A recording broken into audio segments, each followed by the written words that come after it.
Hello दोस्तों, welcome to Tryst with Law. We all made a tryst with law sometime in our lives and that's why we are here. दोस्तों, अब इस clubbing of income की series को आगे बढ़ने एक और केस यहाँ करते हैं दोस्तों, और this is also very good case. और ये काफ़ी इसमें बातें, इनफैक्ट सारी बातें जो इससे टॉपिक इश्यूज हो सकती हैं सब डिस्कस हुई हैं। ये केस है GM Mukashi versus commissioner of income tax, 1994 का केस है, बॉम्बे हाई कोर्ट का। तो दोस्तों इसमें इशू यही था, इसमें फैक्ट ये थे कि जो असेसी था वो एक कार्डियोलॉजिस्ट, वो एक डॉक्टर था और उसने अपनी वाइफ को वहाँ पे रिसेप्शनिस्ट कम अकाउंटेंट एम्प्लॉय किया था।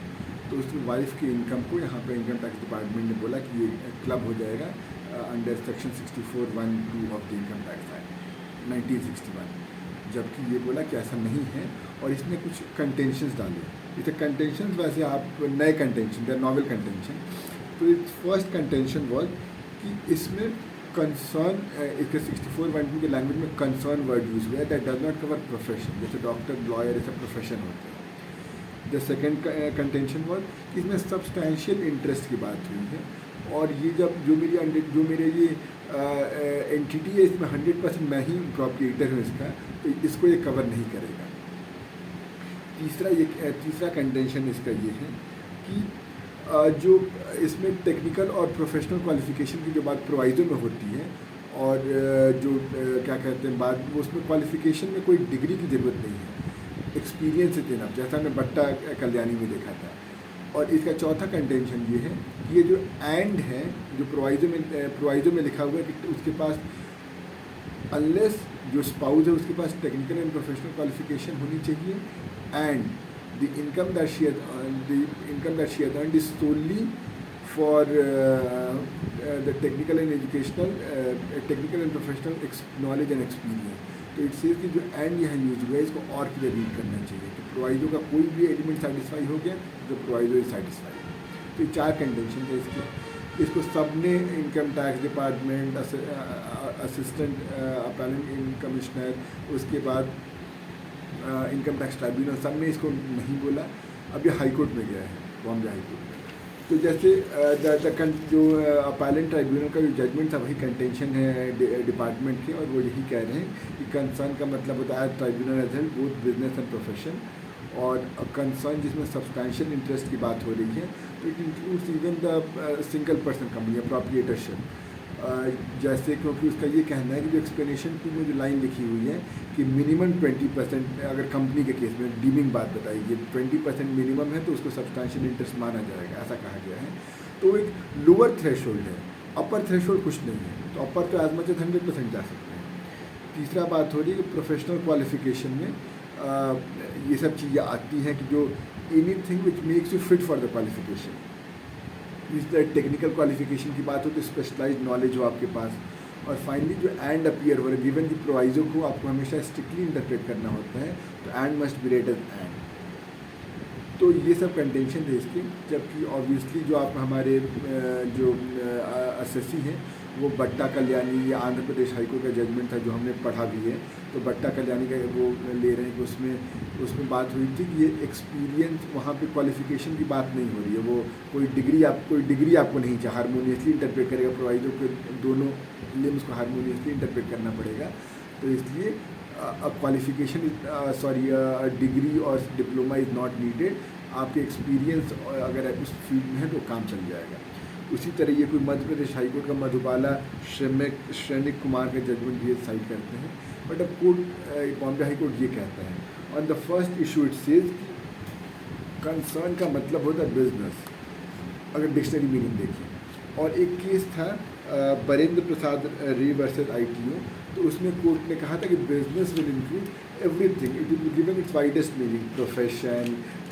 प्रोफेशन इंक्लूड होगा, कोई भी एंटिटी चाहे वो मल्टी मेंबर हो या सिंगल पर्सन कंपनी, सब चीज़ें इंक्लूड होंगी। और कोर्ट ऑल्सो सेज कि लुकिंग एट द कॉन्टेक्स्ट, यहाँ पे जिस कॉन्टेक्स्ट में यूज़ हुआ है, the concern must include profession, business, सब चीज़। द सेकेंड कंडेंशन इनका ये था, इनका सेकेंड कंडेंशन था कि सब्सटैंशियल में क्या होगा। तो कोर्ट से कि कितना एनोमलस इंटरप्रिटेशन हो जाएगा कि हम मिनिमम मतलब 20% से ऊपर अगर है तो उसको हम मानते हैं कि हाँ भाई इट्स अ सब्सटैंशियल इंटरेस्ट, और कहीं पे 100% है तो उसको नहीं मानेंगे। तो it's this argument doesn't lack any force. अगर 100% प्रॉपर्टीटरशिप है सिंगल पर्सन कंपनी तो जरूर से होगी। और उसके बाद कोर्ट का ये कहना है फाइनली इस वाले कंडीशन पे, तो जो कि प्रोफेशनल क्वालिफिकेशन वाले कंडीशन पे, तो सबसे पहले कोर्ट ये कहती है कि देखो सबसे पहले तो वही बात है कि हाँ अगर इसको देना होगा हमें प्रोवाइडर को स्ट्रिक्ट इंटरप्रिटेशन करना होगा तो एंड की तरह होगा। और उसके बाद कोर्ट ये कहती है कि ऐसे अगर प्रोफेशनल क्वालिफिकेशन की बात करें तो profession can be let's say legal profession है, तो what makes you qualified for legal profession? May be I have a lot of knowledge about law और अ लॉट ऑफ मतलब मैंने कोर्ट प्रोसीडिंग देखी है, but as long as I don't have LLB degree I am not qualified for it. Similarly doctor के लिए unless and until I have MBBS degree I am not qualified.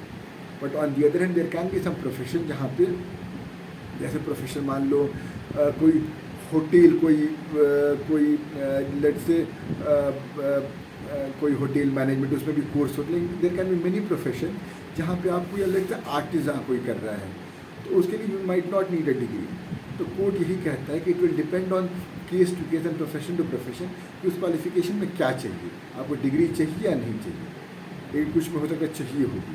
And now then court का goes on further to से कि अब जो second में जो experience की बात की गई है तो इस प्रोवाइजर में दो चीज़ें हैं, पहले और दोनों फुलफिल होनी चाहिए। पहले तो आपके पास वो क्वालिफिकेशन होना चाहिए विच माइट और might not require a degree और ए डिप्लोमा जो कि फ्रॉम ऑफिशियल सोर्सेज, और अगर आपके पास है तब आप सेकेंड पार्ट में आइए बिकॉज इट्स एंड, और सेकेंड पार्ट में आइए तो आप ये देखिएगा वो इनकम टैक्स ऑफिसर कि जो आपको सैलरी मिल रही है, जो आपको इनकम मिल रहा है, is it solely due to your knowledge and experience और it is due to some other thing. तो वो एक रीजनेबल एस्टिमेट लगाएगा कि अगर आपके पास इतना क्वालिफिकेशन है तो आपको इतना मिलना चाहिए, अगर उससे ज़्यादा मिल रहा है तो वो आपको एक्सेप्शन नहीं मिलेगा, वो फिर क्लब हो जाएगी आपके स्पाउस के साथ इनकम। इसके बाद court uses of few court refers to few cases. तो कोर्ट जैसे ये बोलता है कि इसमें ये जो हमने केस पढ़ा था बट्टा Kalyani versus CIT Andhra Pradesh high court को, तो कोर्ट से उसमें बोला था कि हारमोनियसली कंस्ट्रक्ट करेंगे तो हम यहाँ पे क्वालिफिकेशन में कोई डिग्री डिप्लोमा नहीं चाहिए। बट देन कोर्ट से फॉर द रीज़न जो इसने बोला कि वी डोंट अग्री विद बट्टा कल्याणी। उसी तरह जो MP श्रमिक कुमार जो था उससे भी कोर्ट ने उसमें भी यही कहा था कि कोई डिग्री की नहीं ज़रूरत है। तो कोर्ट से कि नहीं, we disagree with this because it might depend on the profession to profession। तो उसके बाद एक केस जैसे इसने कोर्ट किया था CIT वैसे D राजा गोपाल, तो जहाँ पे ये बोला था कि both the condition of provider must be satisfied for excluding the income.